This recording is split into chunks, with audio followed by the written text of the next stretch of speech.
Hey guys, Lucas here again for another movie review. Today we're talking about my most anticipated movie of the 2014 summer season, Dawn of the Planet of the Apes, which is the sequel to the reboot that came out 3 years ago, Rise of the Planet of the Apes. This film takes place 10 years after the events that happened in the previous film, and in this film most of humanity has been wiped out by the simian flu that was introduced at the end of the last film, and now in post-apocalyptic San Francisco, Caesar and his group of apes have kind of taken shelter up in the woods. And then one evening when Jason Clarke and his pack of humans stumble into the forest looking for power, this kind of starts this whole uneasy alliance between the apes and the humans to coexist, which may not go as planned. And back in 2011, I don't think a lot of people were expecting the reboot of the Planet of the Apes series to be good at all, but in fact it was my second favorite movie of the year, just behind Drive, which is one of my favorite movies ever. So I was completely floored by how fantastic the first one was. So needless to say, I was excited for Dawn, and it was my most anticipated movie of the summer, but how did it hold up? I actually think this is a very good sequel, and I think it progresses the story forward in very interesting ways. There is just one big problem in this movie that makes me prevent it from loving it, especially as much as the first film. But this film is very solid and is a very good continuation of this new franchise. I think the big revelation 3 years ago was how fantastic and heartbreaking and just overall great Andy Serkis was as Caesar and in the motion capture suit. And again, he's front and center here. He gets top billing. And of course, Caesar is just an amazing character, probably one of the most interesting and fascinating characters we've seen in any film in a long time.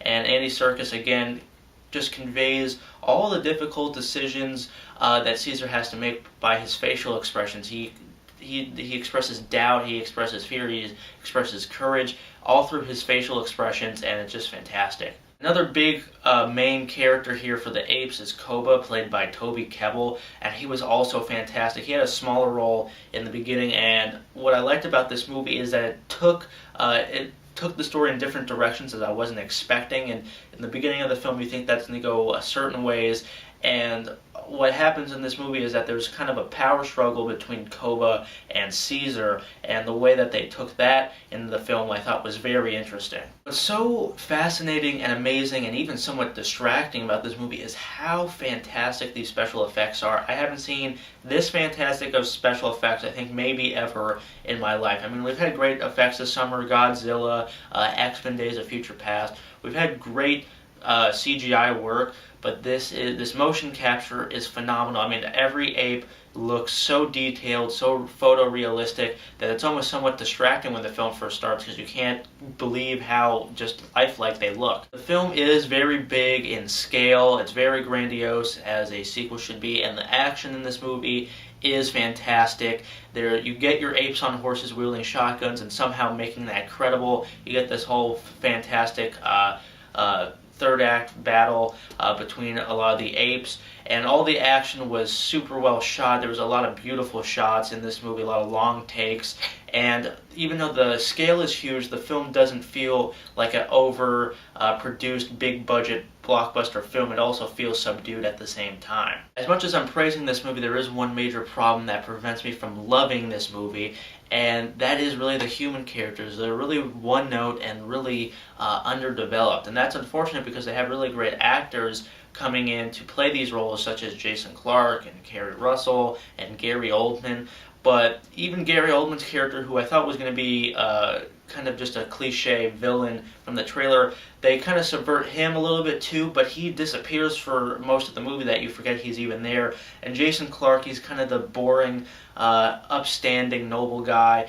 What I did like was his relationship between Caesar. That was the one kind of human element that I did buy. But him and his family, played by Keri Russell and Cody Smith-McPhee, this might be a minor spoiler, but the only development they give to Keri Russell is that she has a dead daughter, and it's literally like a throwaway line mention, and then they don't really bring it up after that. So the human characters, to me, the dialogue was very stilted. It seemed like they were reading lines. Whenever the human characters were on screen and they weren't dealing with the apes.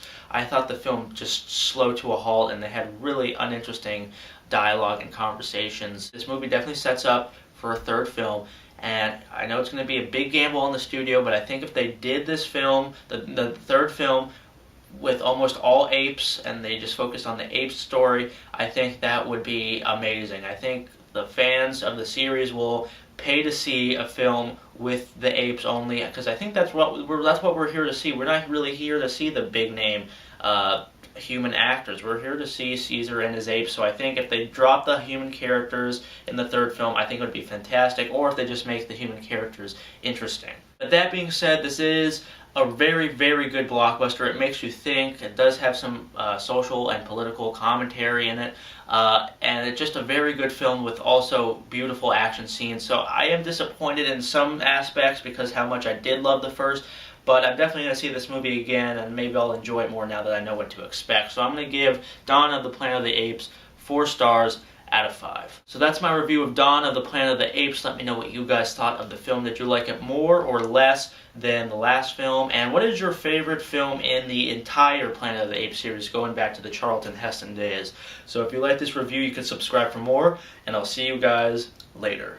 War has begun. Caesar!